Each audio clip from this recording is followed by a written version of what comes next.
Ruski's Crypto Cave here, and today's video is going to be about the heat that is coming. As you can see, I have it pulled up for Harrisburg. I don't live in Harrisburg, but it's in my state within a few hours, I guess you could say, of it, whatever.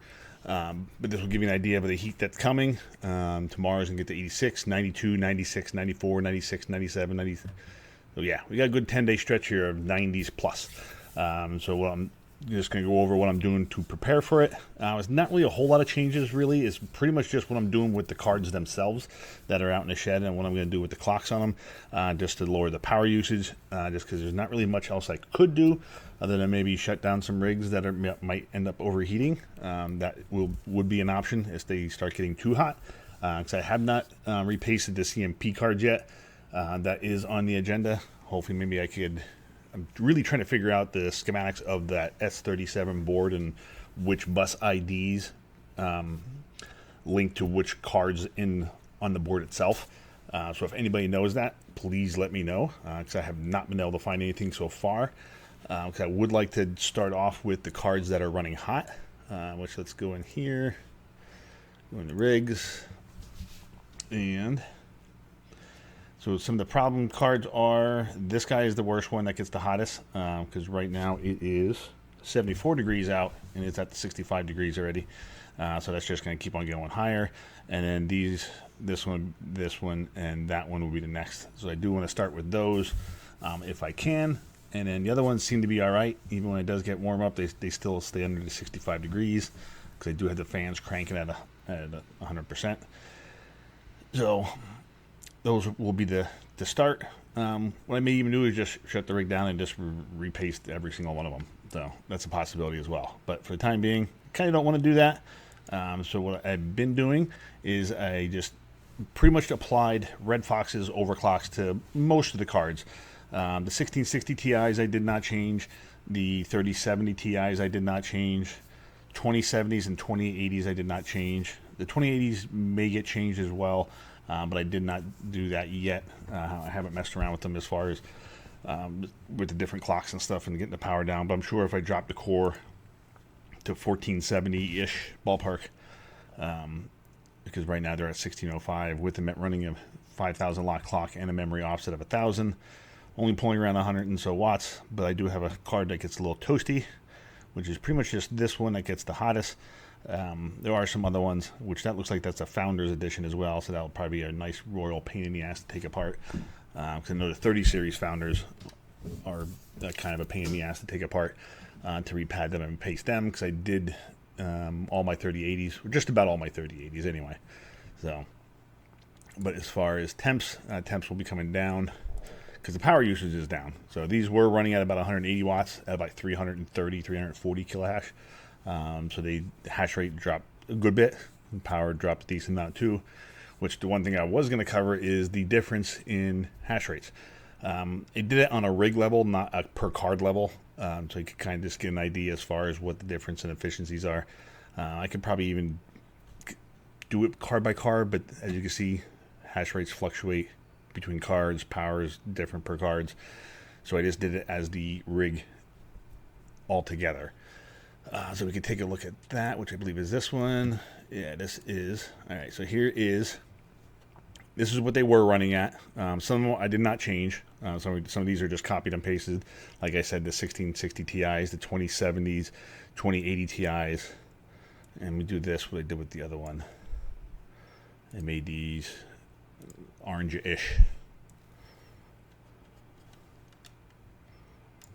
So these are going to be the ones that were not changed.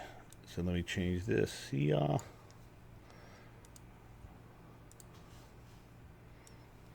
But everything else other than these cards, I did reduce the overclocks on. So forgive my chair for making noise. I'm just reaching around a little bit. But before in the 3060 Ti's, I was running a core offset of 265, lock clock of 1605, memory offset of 1300, and the locked memory clock of 6001. Was getting right around 1,710 kilohash, or 1.71 megahash for the entire rig. Rigs were pulling 837, 826, and there you can see the efficiencies. And then here the 3070s, They're pretty much all the same, all 275 core offsets, 1605s, 1300, 6001. The hash rates varied a little bit, Silicon Lottery, whatever, cards. The XE3s, the EVGA, were the best performers out of the bunch. And you can see the efficiency as far as on the rig level. And then 3070 Ti's, like I said, did not change. And 275, 1575 on the 3080s, 1300 locked memory offset, 7001 locked clock, 2740, 1.79 efficiencies. And the CMP cards, actually, I didn't change yet. So, but they probably will be definitely changing. But as of this video, they have not been touched. That is still running the same. So let me make these puppies orange. And then this is down here is what I switched them to. So I switched them to Red Foxes overclocks instead of Croup-Mans, pretty much.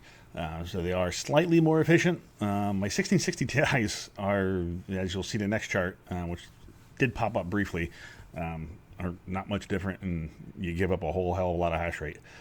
But 3060 Ti's, 290, 1500 locked core, no memory offset, locked memory at 5000, 1515, 1530, 700 watt range, 2.07 to 2.17. That says for the entire rig in the Octominer, and all the 3070s. The mixed 3070 rig, there was a problem card in there. So I dropped the core offset to 300 just because it was crashing. So 1440, which, as you can see, it didn't really affect the power all that much. So I'm fine with that. Hash rates 1640 to 1700s, efficiency 2.21, 2.2, 2.33. XE3s are the winner here again. 3080s, 275 core offset, 1470 locked core, no memory offset, 5001 locked memory, hash rate of 2210, power is 1110 for a 1.99 efficiency as far as the rig goes. And if you want to see a side-by-side comparison as far as what I gave up in hash rate and what I gained in efficiency, that is the next one. So I forgot to change this one orange to over here. So we'll do that. Because obviously that's going to show zeros because that was unchanged. It's the same information. But on the 3060 Ti's on the first one, both of them were getting 1710 kilohash. Power, core clocks are about the same. Hash rate. Yeah, that's hash rate's about the same. Sorry about that. And then efficiency with the higher clocks, efficiencies with the lower clocks. So a hash rate change of 9% loss in hash rate, 10% loss in hash rate.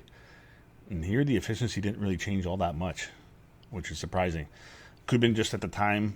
I took a snapshot of the power usage on the rig, so that could be a part of it, because the hash rate and power does fluctuate on this algorithm, so that could have a big part of that. But still, it's a substantial drop in hash rate just for a small gain in efficiency. XE3s were probably the worst one. Yeah, the worst one here as far as hash rate loss. Lost 21% in my hash rate for just a 5% gain in efficiency. Yeah, my power, I'll be using less power, so the power bill will be lower, but that's a pretty big swing. And then 3070s on the Founders Editions, they lost 16% in hash rate, but gained 6% in efficiency. The other 3070 mixed rig lost 18% in hash rate, but gained 5.77% in efficiency. 3070 Ti's, like I said, were untouched. 3080s, probably biggest gainer in efficiencies. Lost about 20% in hash rate, though, but gained 11% in efficiency. So overall, the main goal was pretty much just to reduce heat, and that's really what it's going to do. So the less power I'm using in the shed, the less heat that's going to be produced in the next next week, 10 days. It's going to be hot as balls out there. So that's the main goal. Plus the Xel price and hash rates going up, Xel price coming down. So it's not as profitable as it used to be. I was pretty much cranking away. Most recently, I've been actually just liquidating to USDT. And the most recent purchases were just Litecoin. And I transferred some Litecoin to Coinbase, and I just figured, what the hell, just cash it out and either put it towards a power bill, pay some other crap down, whatever, just because I couldn't really think of as far as what I wanted to buy And then I did want to get some more Cardano, but then in Trade Ogre, you have to go to Cardano to BTC, and then BTC to Cardano. So I was like, yeah, screw it. I'll just send it to Coinbase, and if I want to buy Cardano, I'll just buy some Cardano on Coinbase. So right now I have open limit orders on Coinbase, as far as I'm trying to make a few bucks on it and not lose any money on the transfers, just because Coinbase has some nice juicy fees of like 2.5–3%. So that sucks. So I'm trying to make a profit on the trade itself, as far as what I bought it on Trade Ogre for and what I'm going to sell it on Coinbase for, try to offset that. And of course, crypto prices dropped, so they're just sitting there as open orders. So it is what it is. I'll leave them sit there, or if I decide to change it to something else, I'll do that. But for the time being, it's pretty much just sitting there in status quo. Not really much else different going on.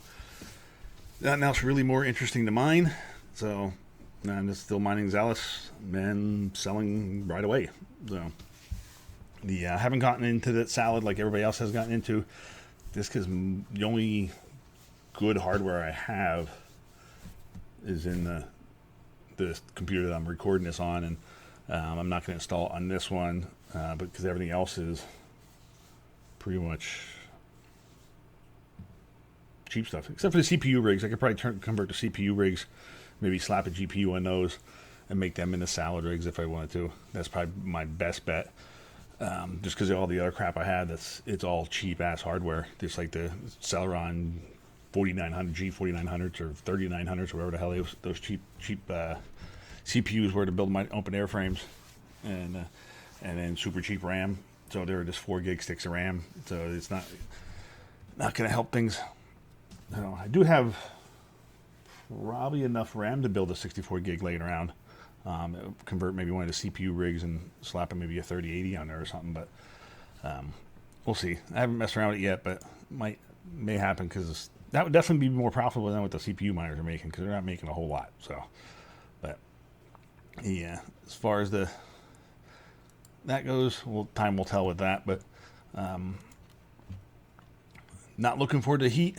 I am actually off the next couple days yet too, so hopefully it'll give me some more time to maybe I can do that once it starts getting hot. Break down that CMP rig and start repasting those, just to give them a little bit of a break with the heat, and hopefully they can run a little bit cooler at least. I did got my MX6. I did order that. That is here. So, and the other thing is tomorrow, live stream at 10:45ish, because I seen Panda's going live at 11. So I'll do 10:45, and we'll give this guy away and mess around with the overclocks on the CMP cards. Plus in the morning it might be a little bit cooler yet, so I won't have to worry about temps or anything like that in these cards. You can see they're up to 66 now. So we'll do that tomorrow morning. Mess around with fish hash and meow pow, and we kind of already see what the Xelis hashes are here already, but we'll mess around with like 2 different algorithms, and I'm going to see if I could duplicate Ovalbor's chart spreadsheet that he had on the other ones, and then just so people can see what those hash rates or settings and stuff were for the cards. Because I'm guessing for fish hash, we'll probably start with like ETH hash overclocks and then tweak it from there. I don't think that these cards have a wide range of adjustments, so it might not take a whole lot to play around with, but we'll see. We'll get messing around with them tomorrow. But so until then, we'll see you tomorrow at 10:45. This one's over. Catch us later.